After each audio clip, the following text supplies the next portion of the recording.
to turn it over to you to give us a final piece of context of just to tell us more about the communities around this resource and what some of the issues that your organization advocates about. Okay, so obviously Imperial County is on the lower end, not just of the state of California, but on every economic indicator, every health indicator, every education level indicator, everything that is positive, we're on the lower end.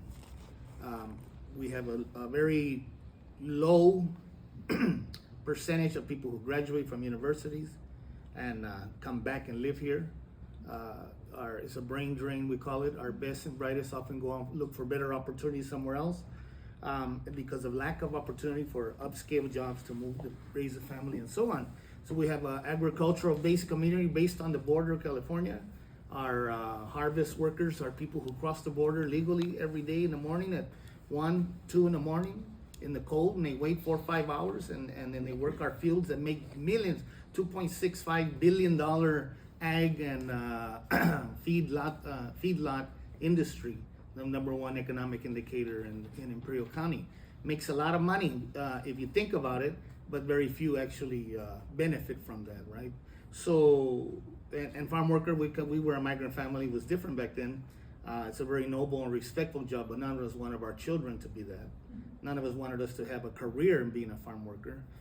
It cuts quality of life and quality of everything that you can think of that's dignified, and there is no paid holidays, there is no vacation, there is no retirement.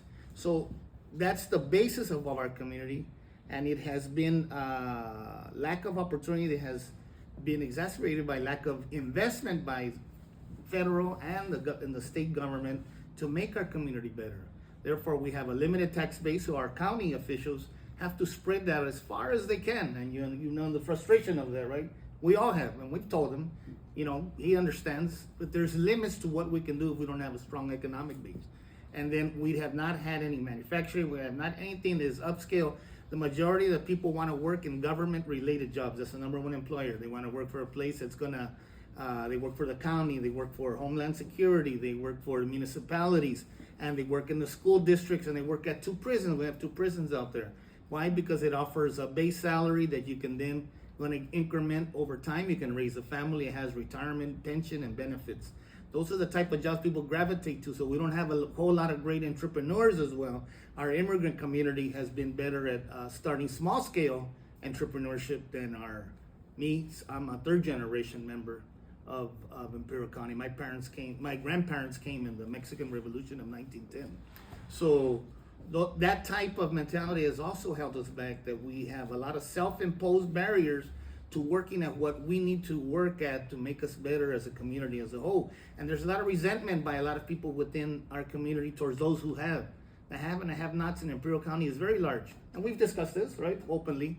There's a lot of resentment for that. So when in lithium industry comes, there is a lot of resentment that, the same people are gonna benefit once again, and those of us who work hard will not benefit and have that same opportunity.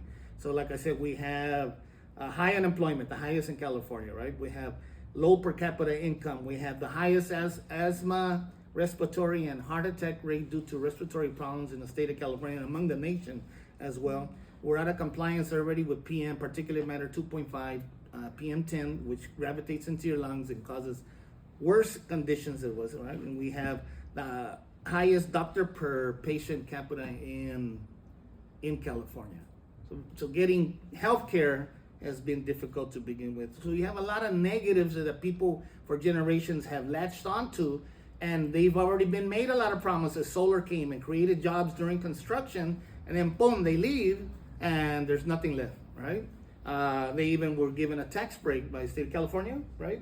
They're not pay property tax that even though the county negotiated a community benefits agreement, it's not the same as having a consistent property tax base as well. Geothermal has to pay property tax and have, that's been a positive for them as well, right? And we are on the border. We have 1.5 million across the border, unregulated community that has contaminated our community, whereas the citizens have to stop at the border. Pollution will cross, right? So we have, from the south, we have a high contaminated rate. Obviously the type of emissions from their unregulated industrial complexes, which are huge, international complex that take advantage of unregulated environmental issues and low paying workforce has exacerbated our issues that we have our receding Salton Sea, which is near here. And at times you have felt impacts here, including a sulfur smell. Have you ever smelled that? That comes from the Salton Sea. It's reached you, right? It's reached everywhere. Yeah, it's at reach here. But now think about the people living there. It's not the smell, it's what's contained within those wind-blown dusts that are coming. And we are receding. We have over 100 years of dumping all of our agricultural runoff into the Salton Sea, which is laced with pesticides. Currently, some that are now outlawed, DDT, DDE are outlawed. Now that's coming back and growing into our air because it's receding, and that will be wind-blown dust into our air. So we have a lot of apprehension. We as advocates, community advocates, Isabel is the president of Los Amigos de la Comunidad and also a trustee at our Imperial Valley College, working hard to create jobs related to the industry and environmental careers as well. We were cautiously optimistic, as opposed to the community have tried to explain to them. The technology, even though it has not been proven at the scale you said, as you said, we have apprehensions about that.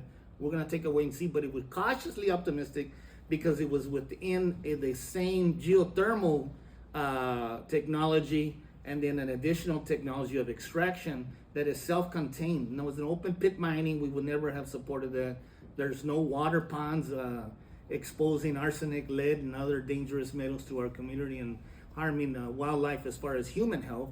There isn't any way we'd allow that to be part of the process that we would support.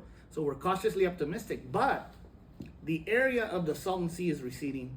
It lacks critical infrastructure, almost third world. Like I tell everyone, we have a first-rate international industry coming with investment from all over, waiting to pour money in if it works. And we have a third world infrastructure around that area.